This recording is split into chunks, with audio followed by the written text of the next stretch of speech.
తీసుకోండి, చాలా టేస్ట్గా అయితే ఉంటుంది. ఎవరైనా ట్రై చేయకపోతే ఒకసారి ట్రై చేయండి.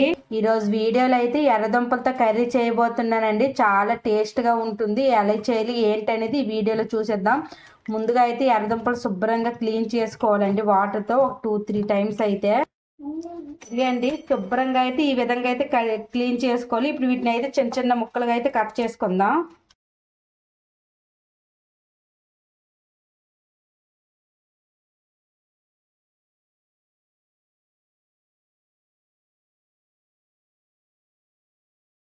ఇదిగే అండి ఈ విధంగా పెద్దవి కాకుండా చిన్నవి కాకుండా మీడియం సైజులో అయితే ఈ విధంగా అయితే కట్ చేసుకోవాలి. మొత్తము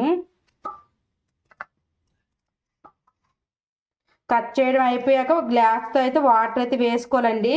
కట్ చేసిన తర్వాత వేసుకొని అయితే వీటిని పక్కన పెట్టుకుందాం. ఇప్పుడు గ్యాస్ స్టవ్ అయితే ఆన్ చేసుకుని అయితే ఒక కళాయి లాంటిది అయినా పెట్టుకోవాలండి. ఇప్పుడు కొద్దిగా ఆయిల్ వేసుకోవాలి. ఆయిల్ హీట్ ఎక్కాక 2 ఉల్లిపాయలు అయితే చిన్న చిన్న ముక్కలు కట్ చేసి అయితే వేసుకోవాలి. అలాగే 2 నిలువుగా కట్ చేసిన పచ్చిమిర్చి అయితే వేసుకోవాలి. వీటిని అయితే కలుపుకోవాలండి ఒకసారి. ఇప్పుడు 1/2 టేబుల్ స్పూన్ ఆవాలు, 1/2 టేబుల్ స్పూన్ జీలకర్ర వేసుకోవాలి. ఇప్పుడు వీటిని కూడా బాగా కలుపుకోవాలండి కొద్దిగా ఫ్రై అయినంత వరకు. ఇదిగండి ఈ విధంగా ఫ్రై అయితే సరిపోతుంది. ఇప్పుడు ఈ ఎర్రదుంప ముక్కలు అయితే ఇందులో వేసుకోవాలి.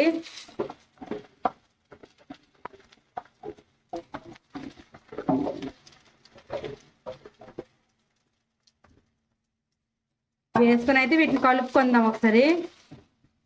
ఇప్పుడు ఇందులోకి ఒక 1/2 టేబుల్ స్పూన్ పసుపు వేసుకోవాలండి. 1 టేబుల్ స్పూన్ సాల్ట్ అయితే వేసుకోవాలండి. ఇప్పుడు వీటిని బాగా ఒకసారి కలుపుకుందామండి.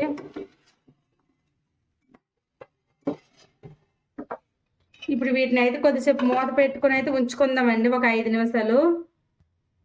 ఇప్పుడు కూర అయితే ఫ్రై అయిందో లేదో చూద్దామండి. ఎర్రదుంపలు ఇదిగోండి ఫ్రై అయితే అయ్యింది. ఇప్పుడు అయితే ఇందులోకి ఒక చిన్న చిన్న ముక్కలుగా కట్ చేసుకుని టమాటా అయితే వేసుకోవాలండి. టమాటా వేరంగా మగ్గాలంటే కొద్దిగా సాల్ట్ అయితే వేసుకోవాలి. టమాటా అయితే మగ్గినంత వరకు మూత పెట్టుకుందాం. ఈ టమాటా మగ్గిందో లేదో చూద్దామండి. చూసారు కదా టమాటా అయితే బాగా మగ్గిందండి. ఒకసారి కలుపుకుందాం. ఎర్రదుంపలు కూడా బాగా ఏగాయండి. ఇప్పుడు ఇందులో 1 టేబుల్ స్పూన్ కారం వేసుకోవాలండి. అలాగే 1 టేబుల్ స్పూన్ ధనియాల మసాలా. ఇప్పుడు అయితే వీటిని బాగా కలుపుకుందాం.